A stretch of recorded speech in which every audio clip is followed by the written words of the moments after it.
What's going on, you guys? This is Aaron from Departures Capital and welcome to the video. In this video, we're talking all about the rally for gold and silver as it's Friday. We made it through the week and I'm so happy to bring you guys some positive news on Friday as inflation picks up. The Fed hiked their inflation target and that's really pushing the price of gold and silver, along with we've seen a massive sentiment shift on Wall Street, especially when it comes to being bullish on gold. So in this video, we're going to take a look at all that data. This is your weekly recap. These are your market minutes. So let's get straight to it, guys. And the last thing I want to say was thanks for all the likes, views, and comments. So drop those comments below. Let me know what types of videos you guys want to see over the next week, or feel free to just offer your opinion on how the trading week has gone. That's it for the intro. Let's get straight into it. And the last thing I got to say is if you do support me, the channel and all the videos, then there's two things I ask for. The first thing is to kindly explode that like button, along with if you are a new viewer to the channel, you haven't had a chance to subscribe yet, but you appreciate constant daily updates on the markets, you want to learn more about investing, and you like a steady flow of new and exciting companies, which we've got two really awesome interviews on the way, then don't forget to catch that subscribe button and ring the market bell for notifications, and let's get straight into this video. So I've got two really exciting interviews lined up for today, guys, right after I shoot this video, so make sure to stay tuned for that. One of the stocks is a recent new IPO, not in the gold and silver mining sector, believe it or not. So I'm really excited for that one. And then we've got a really cool gold exploration company on the way. So guys, first thing we'd love to do is comment of the day. So let's take a look and see what's going on in the comments. First comment goes to TRP, who thinks it's a good idea to buy something that has an 48-to-1 PE Apple, let alone an 1108-to-1 PE Tesla. Insane. So I'm going to give you a like for that comment. Next comment goes to Kyle M. The long-term case for gold and silver hasn't changed, and I totally agree with that. We're going to see pullbacks like we have. We're strong today. We're not above $2,000 per ounce, at least for gold yet, but both the charts are looking fairly bullish, holding on to both 1900 and 1920, so I'm happy about that. Next comment goes to Lawi. Renewable energy and dividend stock would be great to hear about. I'd also like to hear an update on the MJ sector. Local CBD dispensary told me he was having trouble getting isolate. We'll have to make those videos.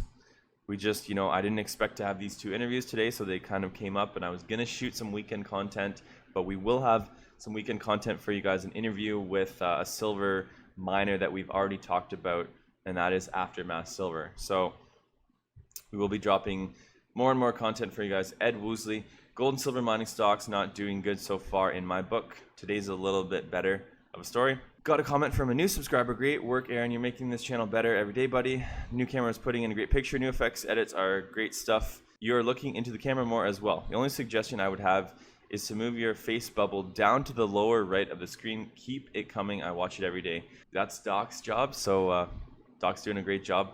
Shout out to Doc, but I'm always open to new suggestions. Rob Feder, I think we're consolidating. Would like to stay above 1900, and I agree. So far it's pretty good. Gold's moving up over 2%. And last comment of the day, Masonic Kid, garbage and gold, great idea. Maybe beforehand take a small poll for a handful of stocks from viewers and get a better consensus. Last time there was a lot of gold, and that was straight garbage. So I agree with that. We need garbage and gold for the show. So perfect, guys. So thanks for all those comments. Feel free to drop those comments below, offer those suggestions. And let's get into the rest of the video. The next thing I want to say was I wanted to update you guys on our full access insider group, just $10 a month, $100 a year, and I will be shooting a really awesome video. I'll probably shoot it later today, just talking about, what's going on in the markets, my strategy, some viewer requested stocks from our Facebook group, and I'm just giving you guys an idea of where I'm going moving forward. Now, I shoot a weekly video, private video for the group every week. It's more of a behind the scenes, in-depth look in terms of me talking about my personal strategy, not just talking about the news. So if that's something you're interested, take a look at the group. We're not going to oversell it today, but let's get into the news that we really wanted to get to. The first thing we got to do is update you guys about what's going on Wall Street. We are seeing yet again another green day, and this rally just continues to grind higher and higher and higher. The S&P 500, we can see the S&P 500 is almost at 3,500 points, hitting record highs yet again. S&P, NASDAQ flirt with record highs as tech energy advance. S&P 500 and the NASDAQ continue to flirt with record highs Friday, led by climate, energy, and tech sectors. Data showing the U.S. consumer remains in good shape. So we're also getting higher inflation targets. So that's something we also got to take a look at. On the commodity side, we're seeing gold and silver up almost 2%. Gold at currently at 1970 and silver at 27.55. So it looks like so far we've escaped that potential threat to, dropping below 1900. Now, gold, I think, is consolidating in this level, but it looks to be consolidating above 1900, which is something that I'm in favor of. I mean, if gold was to break that trend and go lower into the 1800s, I think it would probably take us longer to get back up to all-time highs. The bull is still there. This is definitely what I like to see.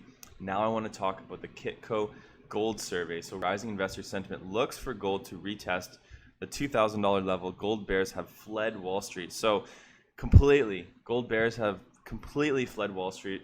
We got a massive shift in sentiment on Friday today, with 80% of Wall Street being bullish and 20% being bearish. On Main Street though, we're still seeing some bears. 57% are bullish, 24% bearish, and 19% neutral. And I wanted to point out that roughly 19 to 20% of all Main Street and Wall Street investors remain neutral on gold. I think the sentiment shift this week is really awesome, and it's nice to see that when gold comes down a bit, a lot of investors, especially Wall Street investors, get bullish. So now I want to talk all about gold and what's moving it today, and it's really inflation. And we've got even an article from CNBC talking about the Fed's inflation policy shift. But first, I want to quickly dive into the one from Kitco. The gold market is holding on to its early morning gains, up nearly 2%, as inflation pressures remain muted. Friday, the Department of Commerce said the core personal consumption expenditures index increased 0.3% in July, up from 0.2%. However, the data missed expectations. According to consensus forecasts, economists were expecting to see an increase of 0.5%. Annual core inflation rose 1.3%. from June's reading of 1.1%. Gold prices showed strong gains ahead of the report and have pushed slightly higher in initial reaction. December gold futures last traded at 1968. While at first glance the weak inflation data would be negative for gold, some analysts have said that this could also be seen as supportive. Weak inflation pressures mean that the Fed Reserve has room to continue its aggressively dovish monetary policy action. So I got to quickly correct myself, guys. When I initially read this, and I initially just went over the headlines before shooting this video, I thought that inflation came in higher than expected, but it actually comes out that it came in lower than expected. And those are the reasons why investors think that lower inflation could be supportive for gold, because it's pretty well known that higher inflation or hyperinflation, gold has always done well in those types of environments because it's such a great store of value. But they're looking at it from the other perspective, where bad news, in a sense, today is good news. It's really interesting to see how the markets react right now. It seems as if investors are just trying to find light at the end of the tunnel. They're just trying to find a reason to buy up gold, and I'm not sad about that today. Looking at personal income, the report said that it rose 0.4% up from June's negative 1.1% reading. The data was much better than expected, as economists were looking for a negative 0.3% drop in personal income. The income and spending numbers are a great sign for spending going forward. So we got from Kitco, guys. The last thing I want to say before we dive into the CNBC article, the charts and a few companies that we're looking at that are doing very well today. Rigs geologists are getting difficult to find. Revival Gold. So this is a really awesome podcast from Kitco. With junior financings up and commodity prices rising, CEO Hugh Argo of Revival Gold says there is a significant amount of activity in the junior mining space. Revival Gold is an exploration and development company focused in Idaho. Rigs are getting difficult to find for drilling. Geologists are getting difficult to find. So there's demand in the industry. And if you're looking for, an exploration stage company, it's really interesting. Finding the ones that own their drill rigs outright is obviously a good thing, because they can drill and they can spend less on drilling because they already own the drill rig, and they can drill on their schedule, along with an exploration company who has amassed a team, especially with geologists on their team. I think that that's very important. One company specifically that comes to mind, although not in North America, one company that comes to mind is a company that we've been talking about for a little while, and that company is called Extra Gold. They own both their drill rigs. They're drilling right now. They should have some awesome results on the way, so fingers crossed that those results are good. We'll be keeping you guys updated, hopefully in the next coming weeks, with another interview.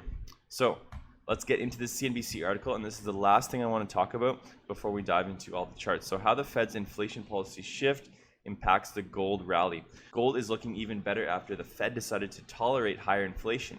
The precious metal rallied more than 2% on Friday morning, climbing back from the 1% drop in the aftermath of the historic announcement Thursday by Fed Chair Jerome Powell that the central bank's inflation target could exceed 2% to offset stretches of weaker inflation. The previous target has been an average of 2% over time. So in fact, guys, I was initially right by the sounds of it. The Fed expects higher inflation, but the numbers are coming in lower than expected for now. So you still have money supply increasing. Sapora told CNBC's Trading Nation on Thursday, safe haven investors are looking for another way to unlock value. With rates being as low as they are, they're going to see some of them turn to gold to put that money to work. So overall, it's a positive environment for gold. Like I said, weaker inflation numbers currently, but the Fed does in fact expect higher inflation on the horizon. So now let's talk about a few companies that I noticed are performing very well today. We'll blow through the charts and then that will be it for the video. So Fortuna Silver Mines back above $9 per share. And I'm super happy about this because it did in fact dip just below $8 per share briefly. And now we're back up. So I really hope that Fortuna can in fact get to $10 or more. The trend is really looking nice, looking like it's remaining intact. And I gotta say, super happy about that one. First Majestic Silver up 4.54% today. Once again, the trend looks to be resuming to the upside. It'll be nice to see if First Majestic can get above $20 per share. And Core Mining up 11.11%. So this one dipped all the way down to the 120s from $1.80, which is like a 30% pullback. And here we are rallying back up there. So just a couple companies to keep your eyes on if you're looking for some exposure to the exploration sector or the silver mining sector. You guys know I've always been a long-term bull on Fortuna. Didn't in fact buy the dips. The last time I bought it was at $2 in March. So let's take a look at the charts and then that will be it for the video, guys. So in terms of the MJ sector, we are in fact seeing a pretty green day. Village Farms, Green Organic Dutchman, and Sundial Growers, three biggest gainers. We're seeing just a slight bit of red in the MJ sector. Oxley and Fire and Flower in the red. So overall, a green day for the MJ sector. In terms of the dividend stocks, we're in fact seeing quite a red day, although we are seeing most of these stocks trade ex-dividend, which is why. Usually on ex-dividend day, these stocks sell off a little bit, and we're seeing Brookfield Property, Brookfield Renewables, Brookfield Infrastructure Partners all trade down on ex-dividend day. Now let's take a look at the gold and silver sector, and it is an insanely green day. Fortuna Silver, Endeavor Silver, and Tourmaline Metals, three biggest gainers on the day with no stocks in the red for the gold and silver sector. And now let's take a look at tech, and we're seeing Alibaba, Virgin Galactic, and Microsoft, three biggest gainers. MindMed pulling back 3%. I want to see that thing above 50 cents Canadian. Come on, guys, get it together. And last but not least, Beyond Meat, Moderna, and Manulife, three biggest losers. And we are seeing JNUG, Carnival, and Kinross, three biggest gainers. So guys, that's it for the video. Hope you have a fantastic weekend. I'm out of here. Always remember, Departures Capital is for information, education, and entertainment purposes only. Don't buy or sell a stock because you heard it on here. Buy or sell a stock because you've done your research, you've done your thorough due diligence, and you're making your own personal investment decisions for yourself. This video is not financial advice. We'll see you guys in our next video.